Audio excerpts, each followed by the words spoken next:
Nu jā. Tā. Es tev labi dzirdams? Labi.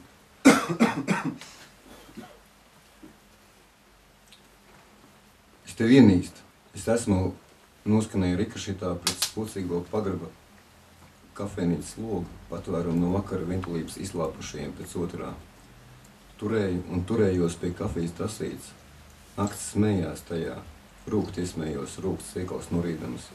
Konflikts, lai arī rotaļīgs, virpuļojoši bāru leti un svešinieks sakaniem ausīm ķēra man kā skalpels, lēnām atgriezdams ešūto ar mūsumu un pilūks muti.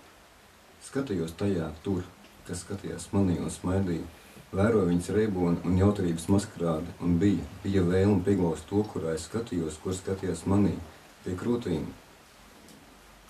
Un čukstēt mūžveca ozolu dobuma atbalsts viedumu.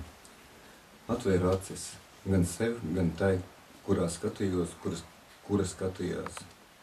Ieraudzīju, ir laiks. Drīz, pēc pilnmēnešiem 3 es uzplaukšu.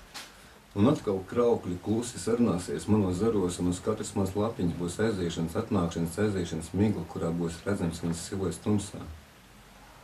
Bet, braucot pie manis, es saklausīju pa pusē, varbūt pa trešdaļu dzirdam troksni, kaut kur pieturās starp apzināšanos un beigām.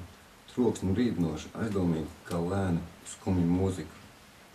Apstājos pie upes, pavēroju tūkstošiem slīkoņus, kur bija tik klusa un spīlēja tik patiesās krāsās, ka vējš nepūt ne manī, ne viņos.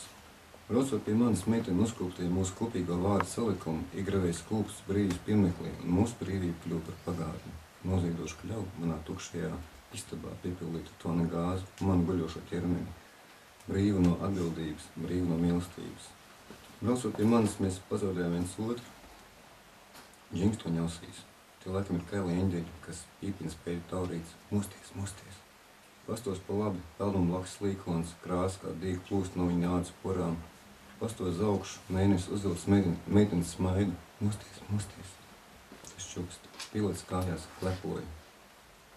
Atver logu un izklepoja ārā ilgas vakara skūpstas, klusās sarunas un pīlu pie putnas spārni. Meiteni dušā nesaprot, kā lai nomazgā, kā ejas siluetu no voduma. Tas bija pirmais. Tā. Labi. Otrais un trešais nebūs tik garš. Saskrējās 2 vilcieni. Dzirkstēls nošķīda acīs un sliedz apvi augumu. Konduktors uzstājīgi pieprasīja biļeti. Tad saprats, ka nevar pakustēties, novilk koku kāju un ielieca straumē. Kur mēs braucām, no kurienes, neatceros. Es tikai atceros Liedagu vagonu stūrī, mazas jūras ieskauti. Tur visi ceļi turēja savu sirdi, lai dod visu, atdod visam. Atceros spiegu ar avīzi un caurmiņu galvā. No tā spīdēja gaismiņa. Un kā plīsas stikls, kad tā kristāliskais režis transformējās un lauskas kritienā pārveitās par nakstaurņiem, kura zivs zīmējumā aizlidojas pilnā mēnesi pusi. Guļ metālā tīts, straumi nesās. Esmu par smagu, tā nes iekostu sābolis, daudz. Grūti atvērt acis, jo laiks straumi strauji. Smagi atver plakstus. Uzreiz kaut kur augšā ieraugu sliežu ceļu, guļošu astotnieku formā ar izrautu daļu. Un es viens krūs ir aizķērsies manas sirds.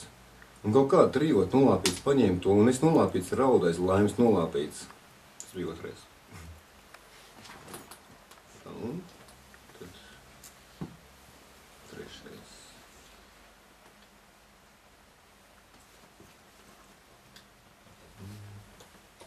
Tas ir manam garīgajam brālim, dzejniekam, kur es uzskatu par visu dzejnieku. Viņa vārds ir Andis Surguns. Moš nezinu, blondais eņģels. Ok, galtīņas. Tā normāli.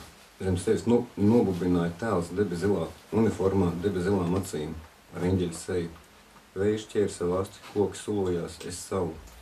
Viņš tas, kurš tina pirkstu garos gaismas matus, paņēma manis doto pierādziņu, pārlauz to uz pusēm un vienu daļu pasniedza manu. Es savu vēju šķēru, savu asti koku solojās. Priekšnieks teica, u тебя есть мешки, a man izklausījās, u тебя есть мечты, eņģeli zem sevis sasmējās. Citādi runājušie cilvēki no citādām zemēm nāca un gāja bez robežās, koki solojās, es savu vēju šķēru, savu asti. Mēs klusējām. Labi, iešu strādāt. Viņš sāk slaucīt ieti pie viesnīcas centrālajām durvīm.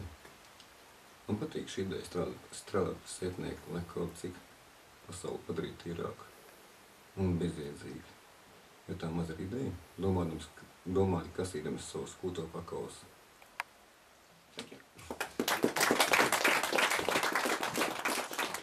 Paldies visiem!